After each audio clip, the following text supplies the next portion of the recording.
Hi, I'm Natasha, and I'm here with Kel. We're going to talk to you about a project, a joint venture with Create and Bell Shakespeare. So for anyone who might not be familiar with Bell Shakespeare are essentially one of the premier theatre companies in the country. They were founded in back in I forgot the year now. I have to look at my notes. Do you know, Ali? 1992. Ali wrote to John Bell, artistic director, asking for tickets. Yeah, so they've been like hugely influential and founded by John Bell and a philanthropist, Anthony Gilbert, with the aim of performing Shakespeare to diverse audiences around the country. Now they perform in theaters and community halls and classrooms and juvenile justice centers in all kind of different venues, and their performances to all states and territories. So they're a great success story. And the project that we are engaged in with them is to look at the impact of two of their core educational programs. So one is called The Players and the other is the Artist in Residence, and looking at personal and community impacts of both these programs. The Players is essentially touring performers, and they'll go to a school and perform Shakespeare, a 1-hour performance of Shakespeare with a Q&A with the actors afterwards. And then if the school goes for a longer incursion, the actors will stay and do drama-based workshops, and the children will explore kind of literary tools in Shakespeare in really creative, embodied ways. So iambic pentameter and imagery and characters and relationship, but really, really interactive, high engagement, drama-based work with them. And then the Artist in Residence is more of a professional development model where the teaching artists will be in the school for a week to 2 weeks, and they will run workshops with the whole school. And that acts as kind of a professional development for staff in the school, and they work towards learning outcomes that they'll co-construct with the teaching staff in the school. And they're looking to kind of usually focus on things like literacy, confidence, oral confidence, creative and critical thinking, things like that. And just to give you a quick bird's eye view of the scope of their work, their educational program work started being sort of touring around the country in 2009 with 6 different schools. By 2021, this had grown to 19 schools. And in that 12-year period, they visited 41 schools, 24 towns, and an estimated 10,600 students that they performed for or worked with in that time. They started focusing in North and Northwestern New South Wales, Broken Hill, Burke, places like that. And now they've also expanded to the South Coast, like Ulladulla, Eden Marine, Bateman's Bay.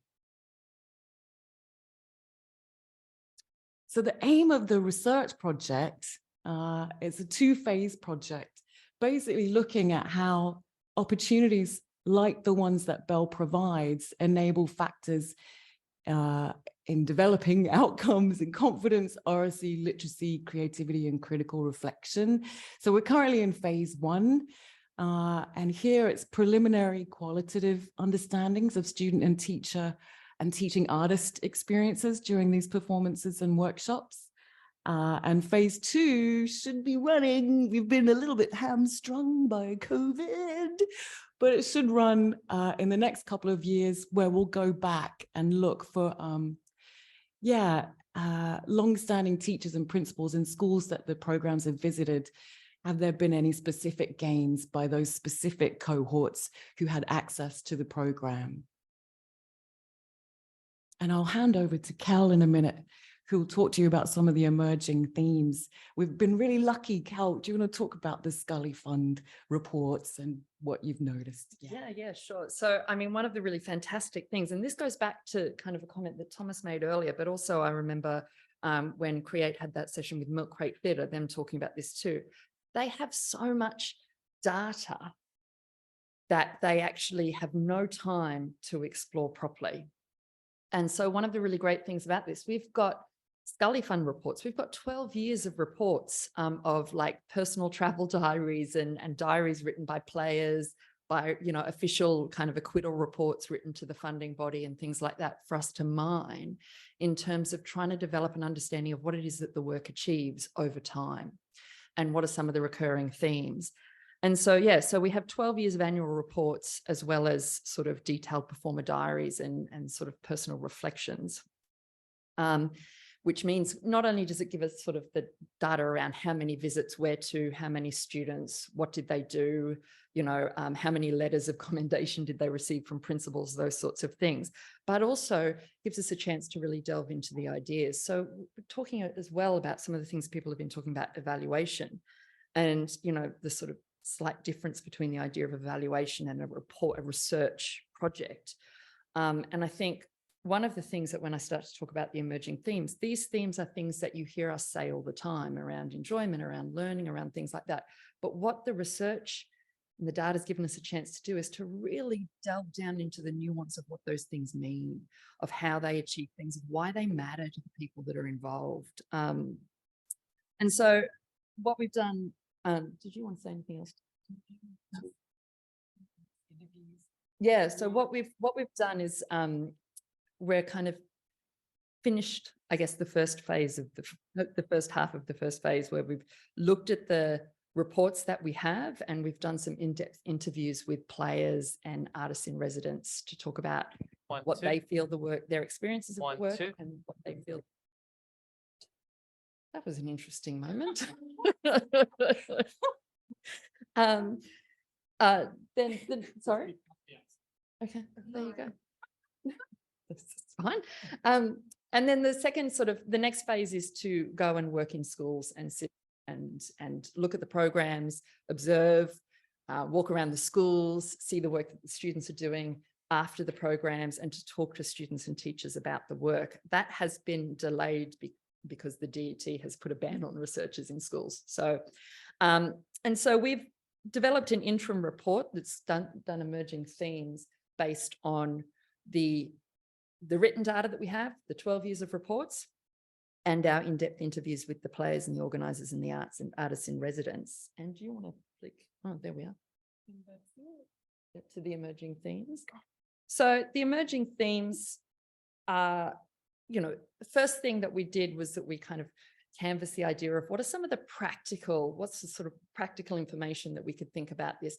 What are some of the enablers to this project, and what are some of the challenges that artists in residence, that players, that schools have found with putting the project on? And you would be unsurprised to hear that teachers and the teachers themselves feature quite heavily in both of those things. They are both kind of enabling of the program and challenging to the program for a variety of reasons. So it's been really interesting to delve into that, the relationship that teachers have with this program and what that means for schools and what that means for students and outcomes.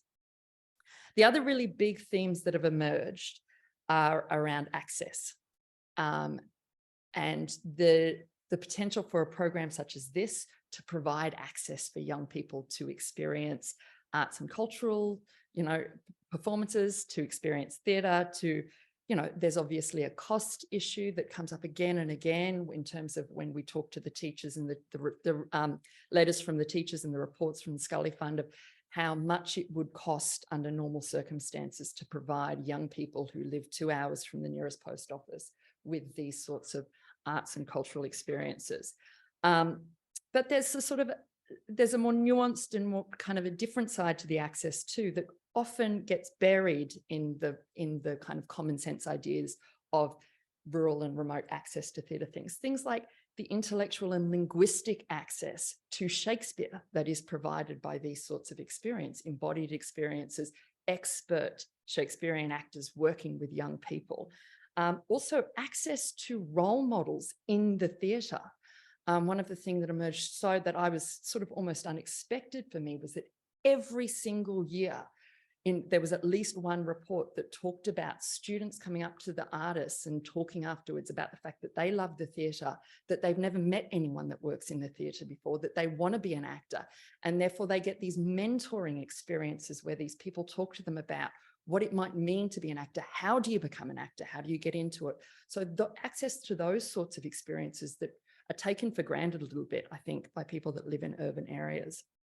Okay, access to artists and people that are passionate about theatre is another big one. One of the other really emerging themes that is, again, unexpected, but we've been able to delve into to really think about what it means and how, you know, how it has the sort of impact that it has, is around learning and what it is to learn Shakespeare. One of the great things that came out of it for me personally that I hadn't really considered as a teacher, as a drama and English teacher, is the confidence piece. And okay, again, the confidence with Shakespeare, but they talked about the confidence beyond. So Shakespeare is seen as this quite kind of high culture, important part of the syllabus, but also quite difficult. You know, the language is relatively foreign to a lot of young people, and, you know, it's seen as this kind of gold star sort of theatrical moment or literary moment. So the Bell players talk a lot about, if students can grasp that, if I can do Shakespeare, I can do anything. The confidence that is provided by that sort of experience. So, you know, it helps them with their learning beyond Shakespeare into English, into drama more generally. But obviously the support that programs are giving students that are studying Shakespeare for their HSC or studying Shakespeare in schools to be able to delve deeply into a play and see it performed and talk to people about the experience of performing it.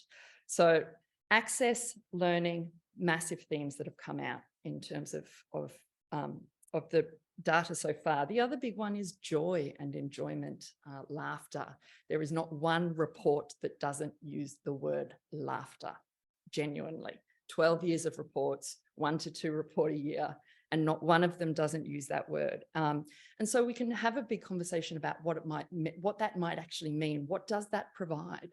What does laughter in school? And having a second phase to the data collection where we've got these themes that we can take into the schools and talk to the students and talk to the communities and to the teachers about, allows us to delve more deeply into that idea. So yeah, there's some of the emerging themes that have come out of the project that is ongoing. We're happy to answer any further questions. And I just want to acknowledge as well, Robin Ewing is deeply involved in this project as well, as is Michael.